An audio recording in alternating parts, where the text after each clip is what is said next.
2,000 people had gathered to watch the execution of America's most infamous criminal. The man on the gallows didn't look like a murderer. He was neatly dressed, well-spoken, and had spent his last weeks teaching fellow inmates Latin and Greek. But as the noose tightened, Edward Howard Rulloff spoke what would go down as the most bone-chilling final words in execution history. "Hurry it up. I want to be in hell in time for dinner." The crowd fell silent.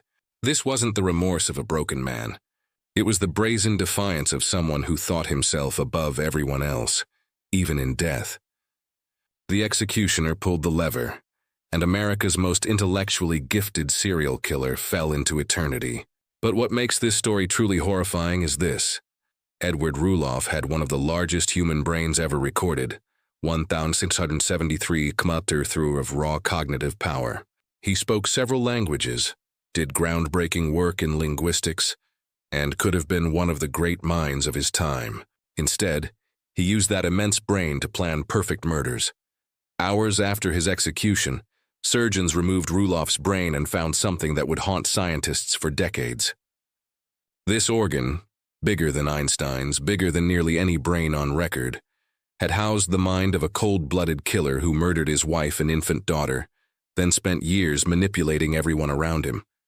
Judge Ransom Balcom had warned authorities years before. "This man understands his rights better than you do, and will defend them to the last." He was right. Edward Rulloff's extraordinary intelligence wasn't a gift to humanity. It became one of its most dangerous weapons.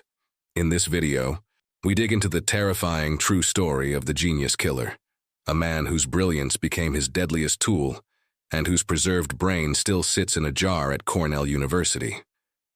A chilling reminder that intelligence without conscience can create monsters.